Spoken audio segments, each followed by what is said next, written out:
The envelope slid across the polished dining table with the quiet precision of a blade. My father's fingers lingered on the edge for a moment before he released it. The official typeface of my name, Victoria, stared up at me, black against sterile white, as unfamiliar as a stranger's handwriting in my own home. $2,500 monthly, Dad announced, his voice stripped of all emotion, like he was reading stock prices. Rent, utilities, household contribution. Due on the 1st. His eyes never met mine. The room compressed around me. Each inhale seemed to require more effort than the last as I unfolded the paper with suddenly clumsy fingers. Every expense was meticulously itemized: base rent $1,200. Utilities $400. Household contribution $900. At the bottom, due on the 1st. Late fees apply. My mother's wedding ring clicked against her water glass, a tiny sound that somehow echoed in my ears. Across from me, my sister Rachel twirled pasta around her fork with practiced indifference, her freshly manicured nails catching the light from our grandmother's chandelier. Her phone propped against her water glass played a fashion influencer's makeup tutorial on mute. She hadn't looked up once.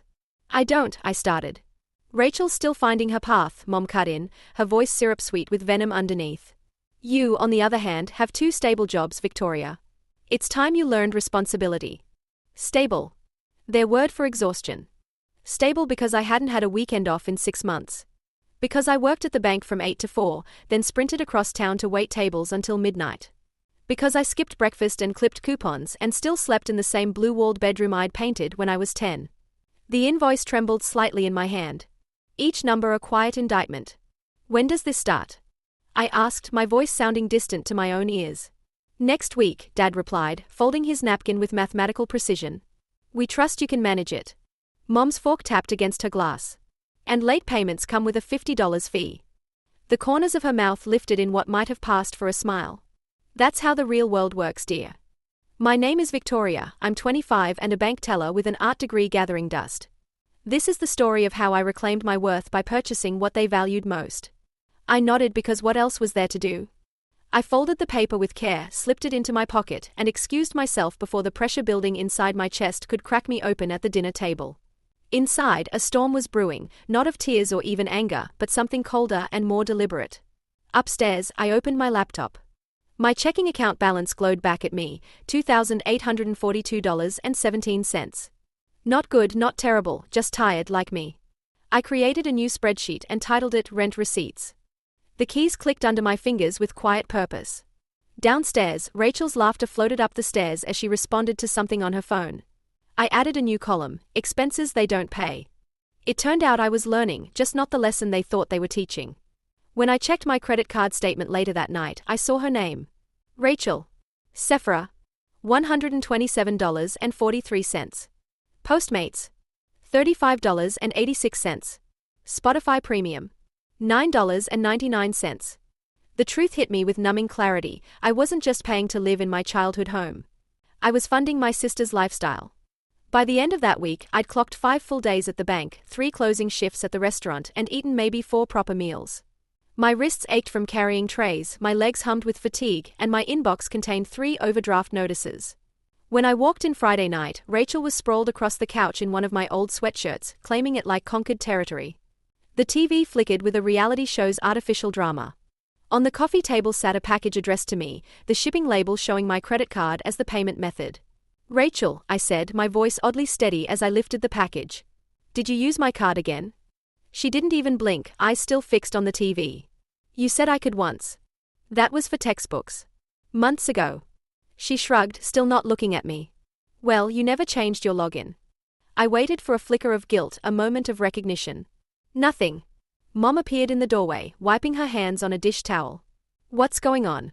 She's still using my credit card, I said. Mom sighed like I'd presented her with the same boring complaint for the 100th time. Victoria, your sister's still figuring herself out. You're the one with steady income. Her eyes narrowed slightly. Maybe try supporting each other instead of keeping score. That was the moment everything crystallized. They didn't see theft. They saw redistribution. Balance. I earned, Rachel consumed. Natural order. That night, I sat on my bed scrolling through my bank app. Cosmetics. Streaming subscriptions. Meal kits. Purchases I didn't make, all billed through the shared family Wi-Fi. I opened my spreadsheet again and added another tab, Rachel's charges. Then another browser tab, how to dispute an authorized family card use. I didn't hit enter. Not yet. Instead, I opened a fresh search, how to open a high-yield savings account. The next day, during my lunch break, I did it. Quietly. Deliberately. Not at my own branch, too visible, but at a credit union across town. I used my work email, set up a new P.O. box for statements, and transferred $1,000, my quarterly bonus, into it. A quiet beginning. That night, I color-coded my spreadsheet. Green for verified payments. Yellow for disputed charges. Red for Rachel's fingerprints. Each cell felt like reclaiming a small piece of myself. 2 days later, I was balancing cash drawers at the bank when Owen leaned over the divider, grinning like always. "You look like you're prepping for trial," he said. "Maybe I am," I muttered. He raised an eyebrow. I told him bits and pieces, the rent, Rachel's charges, the unspoken family rules. "Want to see something?" he asked. He typed into a public registry search and spun his screen toward me. My parents' mortgage. Refinanced. Delinquent. 90+ days past due. I stared, unable to process what I was seeing. "That can't be right. I've been paying." Owen's voice softened. "They're not teaching you responsibility, Victoria. They're keeping the lights on with your paycheck." That sentence lodged somewhere deep in my chest, a splinter of truth I couldn't remove. That evening, I added a bold new row to my spreadsheet, mortgage contribution. Beneath it, I wrote, "This isn't about helping me grow. It's about keeping them afloat." Then I made 2 copies of the file, one for my desktop, one in the cloud, and renamed the folder Evidence. When I closed the screen, the glow stayed in my mind like a secret I was finally ready to keep. I started counting, not hours worked or dollars saved, but exits. How much I'd need to leave. How long it might take to breathe somewhere that didn't cost my peace. It started small. Owen slid his phone across the break room table one afternoon. "Look," he said. "Foreclosed listing. 3-bedroom in a decent neighborhood. Crazy cheap because the owner's desperate." I expected peeling paint and rotted floors. Instead, clean windows, hardwood, a small yard. Nothing fancy, but possible. "I can't afford a house," I said, though even I didn't sound convinced. Owen grinned. "Not yet, but you're closer than you think. You've been saving, right?" I nodded. My secret account balance wasn't much, but it was growing. That night, I researched everything I could find. Buying property through an LLC. Keeping ownership private. Protecting identity in public records. By morning, I had a plan. Mrs. Fernandez, one of my favorite clients at the bank, part-time realtor, full-time realist, met me at a corner cafe. When I told her what I wanted, she didn't even blink. "We'll form an LLC," she said. "You'll be the sole member, but your name won't touch the property deed." Her eyes gleamed. "We'll call it Reclaim Properties." "Why reclaim?" I asked. She smiled. "Because when I asked what this was about, that's the first word you wrote." I didn't remember writing it, but it felt right. Solid. Final. Within a week, the paperwork was complete. Owen helped with the numbers. Mrs. Fernandez handled the filings. I had a folder labeled Reclaim Properties LLC and a checklist titled Operation Exit. Every night I packed a few things, books, clothes, sketches, slipped them into my car, drove them to a storage unit during lunch breaks. No one noticed the gradually emptying shelves. Rachel was busy with her ring light. Mom and Dad just assumed I was tired. They weren't wrong. I was tired. But for once, that tiredness had direction. I picked a Tuesday. Rachel's Pilates day. Mom's book club. Dad's racquetball. Timing rehearsed to perfection. That morning, Owen helped load the last boxes into his trunk under the pretense of giving me a ride. The rest, laptop, toiletries, final drawer of clothes, fit into my back seat. I left my key on the nightstand. On the kitchen table, a folded sheet of paper, Victoria written on the outside. Inside, as of today, I am moving out. Rent is no longer due. All services in my name will be disconnected within 24 hours. Please forward mail to the address on file with the bank. No anger. No explanations. Just truth. I stood in the doorway listening to the house breathe. The faint scent of lemon cleaner. The hum of the refrigerator. Rachel's jasmine diffuser misting faintly through her cracked door. My old trophies still lined the mantel. Debate. Science fair. Perfect attendance. Proof of who I'd been, not who they saw. I shut the door quietly. In the car, I scrolled through my contacts. Mom block. Dad block. Rachel block. The silence that followed felt like someone had finally shut off the background noise of my life. Later that afternoon, Mrs. Fernandez called. "Your offer's been accepted," she said. "Reclaim Properties officially owns the listing. Closing in under 30 days. I pressed my forehead to the steering wheel. Not relief. Not yet, but something steadier. Like the ground beneath me had finally stopped shifting. I moved the last of my belongings into Owen's sister's guest room, my temporary home until closing. That night, I slept without earplugs. No footsteps above me. No phone calls. No guilt. Just quiet. The next morning, when I checked my savings account, I typed a final line beneath the total: final rent paid, $0. They found me faster than I expected. The letter must have arrived that morning. A plain envelope, black ink, addressed to current resident. Inside, a formal notice: the mortgage on their home had officially transferred to Reclaim Properties LLC, effective immediately. Mrs. Fernandez texted me a photo of my mother's face as she retrieved the mail. She had positioned herself across the street, pretending to show a neighboring property when the mail carrier arrived. By evening, they were at my door. They'd gotten my temporary address from an envelope that arrived at the house after I left, a bank statement I'd forgotten to redirect. I watched them through the peephole. My father in a stiff polo shirt, jaw clenched. My mother wringing her hands. Rachel behind them, arms crossed, sunglasses perched on her head like armor. I opened the door halfway, stepping into the threshold but blocking entry. "Victoria," Mum began, voice light like nothing had happened. "We got a letter. Some company took over the mortgage. We think there's been a mistake." "There hasn't," I said. Dad's brow furrowed. "You know anything about Reclaim Properties?" "I do." I didn't say more. I didn't need to. Mom shifted, glancing nervously at Rachel. "Sweetheart, Rachel's going to need a place to stay while we figure this out. Just temporarily. You've always been so responsible." I nodded thoughtfully. "Garage couch. $2,500 a month. Late fees apply." Rachel's head snapped toward me. "Are you serious?" "Dead serious," I said. "You taught me well." Dad's face went red.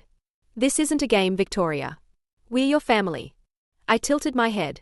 "So were you when you handed me a typed invoice and called it love?" Mom's voice cracked. "We didn't mean." "I know exactly what you meant to do," I said. "And I learned." I stepped back inside and closed the door.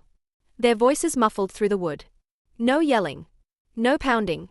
Just the hollow quiet of people who had finally run out of control. I stood still for a moment, then turned and walked to the small table where my laptop waited. The folder labeled Mortgage Documents was already open. I added a new file beneath it, Interaction Log, First Visit. I didn't invite them back. They showed up again anyway. This time they didn't knock right away. Just stood at the edge of the porch like they were waiting for permission. I opened the door slowly and didn't step aside. "We need to talk," Dad said. "I figured," I replied. I walked into the house without saying anything else. They followed. I led them to the kitchen where 3 chairs were already arranged and a manila envelope sat on the table. I sat first, then slid the envelope toward them. Mom opened it. Inside were 2 years of records. Every rent payment. Every late fee. Utility splits. Grocery receipts. Credit card charges under Rachel's name. It took them minutes to realize what they were looking at. "I kept every single document," I said. "Because you taught me to." Rachel sat stiffly, arms crossed, pretending not to read over Mom's shoulder. Dad stayed silent until he spotted the last page. "The property deed." "What is this?" he asked, voice flat. "It's the deed to your house," I said. "Reclaim Properties owns it now." His eyes scanned the page, then scanned it again. "This is real." "Yes. But how?" "You gave me an education and I put it to use." He gripped the table. His shoulders slumped forward slowly, like a man unraveling. "We were trying to make you stronger. You made me silent," I said. "You made me tired. But I learned to document. I learned to survive. And I learned to own." Mom reached across the table, her fingers trembling. "Victoria, please." I stood. "The mortgage is under a legal entity. You'll receive a new payment schedule next week. If you want to negotiate, use the email listed on the letter you received." Dad's eyes didn't leave the deed. His hands were still shaking. I walked them to the door, opened it, and waited until all 3 stepped outside. Rachel said nothing. Before I shut the door, I handed Mom the envelope. "You'll need this," I said. "It's everything you taught me." After closing, I finally moved from the sublet into my new house, the first place that truly felt like mine. The room I chose faced east, so it caught the morning sun in full. I painted the walls soft white and rolled out the rug I'd stored for years. The brushes came out of their packaging with the quiet reverence of something sacred. A blank canvas waited on the easel. I hadn't painted in over 2 years. It wasn't just time or exhaustion. It was how small I'd felt in that house. How little space I was allowed to take up. Art had become indulgent, unnecessary, forgotten. Now it felt like oxygen. I was laying out my palettes when the doorbell rang. I almost didn't answer, but I did. Mom stood there alone, holding something wrapped in tissue paper. "I won't stay long," she said, voice low. "I just found this." She unwrapped the frame and handed it to me. It was a photo from my senior year art show. Me standing in front of my painting, holding a blue ribbon, smiling like I believed it would matter forever. "You were so proud," she whispered. "We were wrong." I didn't say anything. I just looked at the photo, remembering the version of me who had existed before bank shifts and invoices and learning how to survive in silence. "I thought maybe you'd want it back," she added. I nodded, took it from her hands, and placed it on the shelf in the art room without comment. She stood there a moment longer, then turned and walked back down the driveway. I didn't follow. Instead, I closed the door, walked to the easel, and picked up my brush. The canvas was still blank, but the light was good. I sent the rent notice on the 1st of the month. It was short, professional, and left no room for misunderstanding. Payment due to Reclaim Properties LLC. Grace period, 5 days. Late fees apply. It felt strange to hit send. Not out of guilt, but from the clarity of it, the quiet finality. I wasn't waiting for them to do the right thing anymore. I was simply doing what they had trained me to do. 2 days later, Owen forwarded me an email from Rachel. She'd applied for a receptionist job at a local salon. She'd used me as a reference. I approved the request without comment. Sarah came by that evening with takeout Thai, extra spring rolls, and we spread everything out across my dining table. Owen showed up an hour later with cold sodas and a printout of the LLC's first quarterly report. "You're technically profitable," he said, raising a brow. "Didn't think your revenge arc would turn into a functioning business." I laughed. Really laughed. And leaned back in my chair. "They taught me to collect receipts," I said. I just took it a little further. Sarah grinned. "Maybe too far, maybe not far enough." We clinked plastic glasses and toasted to bad beginnings with better endings. Later, when the dishes were cleared and the house had gone quiet, I opened the drawer of my filing cabinet and slid the rent notice copy into a folder marked Sent. It was the first document I'd created without fear attached to it. The house was quiet. My account was stable. My brush sat clean beside a canvas half covered in deep orange and ash blue. Tomorrow I'd finish it. But tonight, I simply let the silence be mine.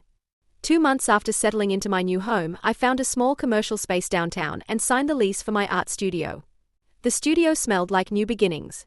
Fresh paint, unfinished wood, a hint of turpentine that reminded me of college. I stood in the center of the space, sunlight pouring in through tall windows, and let myself take it in. All of it mine. I'd signed the lease under Reclaim Properties. The LLC had assets now, steady income from a mortgage they thought would break me. Instead, it built this. I unpacked the brushes first, lined them up by size, by memory. I hung the photo Mom gave me near the entrance, not for sentiment, but for witness. A record of who I used to be before I became this version of myself. When I dipped the first brush into color, my hand didn't tremble. I painted through the afternoon. Broad strokes. No plan. Just movement. The light shifted. The shadows stretched. My phone buzzed once from the counter, and I wiped my hands to check it. A message in the family group chat, unread since I left. "Are you coming to dinner? We need to talk. Rachel's hours got cut. We're trying to catch up. Don't forget the mortgage is due." They'd created a new group after I blocked their individual numbers, adding my email which I hadn't thought to block. I stared at it for a moment, then typed, "Rent is due on the 1st. Late fees apply." Then I blocked the thread and email address.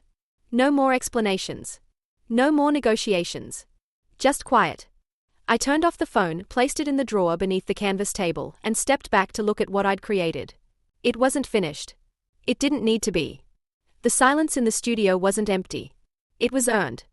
And as I picked up the brush again, I knew this wasn't revenge. It was return. The weeks blurred into a rhythm that belonged to me alone. Mornings started with coffee in the sunlit kitchen. Evenings ended with paint on my hands and quiet in my chest. Owen stopped by sometimes with his lazy grin and sarcastic commentary. Sarah dragged me out for late-night noodles when she thought I was working too much. I wasn't lonely. For the first time I was free. But freedom carried echoes. One afternoon, while balancing receipts for reclaimed properties, I noticed the patterns. The payments were consistent, arriving within the grace period but never early. Always clipped. Always begrudging. The silence between us had become transactional, but transactions still tied us together. A knock at the door broke my focus. It wasn't them this time. It was Mrs. Fernandez holding a folder. "New listings, Victoria," she said, stepping inside. "Thought you might be interested." I raised a brow. "You're recruiting me into real estate now?" She smiled. "You're already doing it. Might as well get paid more than rent checks." I flipped through the folder. Duplexes. Small homes. Condos. All bank-owned, undervalued, waiting. My fingers lingered on a modest 2-bedroom with a front porch. "Start small," she advised. "Diversify. Protect yourself." I nodded slowly. Reclaim Properties had begun as survival. Now it looked like a foundation. That night I lay awake, staring at the ceiling. The thoughts circled. They had taught me discipline, but I had weaponized it. They'd handed me invoices, and I had turned them into leverage. They'd pushed me into scarcity, and I had found abundance. Maybe that was the truest form of return. The following Sunday, I drove past my old street. Not to stop. Just to see. The lawn looked overgrown. Rachel's car was parked crooked in the driveway. Curtains drawn tight. For a moment, I wondered if they'd peek out if they'd see me. But no one came. I kept driving. The studio waited with its half-finished canvas, the orange deepening into fire, the blue cooling into calm. My brush hovered, then moved with certainty. This time, I wasn't painting to escape. I was painting because I could. Months later, I stood in that same studio with Sarah and Owen flanking me, both holding glasses of cheap champagne. On the easel rested a completed series, 6 canvases, each a reflection of the last year. Fragments of invoices. Streaks of jasmine-scented light. Silhouettes of doors closing and opening. "An exhibition," Sarah said firmly. "People need to see this." "People need to buy this," Owen corrected. I laughed, shaking my head. "It was never about selling." "Everything's about selling," Owen shot back, grinning. Maybe he was right. Maybe not. But as the evening sun flooded the room, I knew one thing: this was mine. Every brushstroke. Every receipt. Every line of defense I'd turned into art. The silence that filled the studio wasn't the absence of their voices. It was the presence of mine.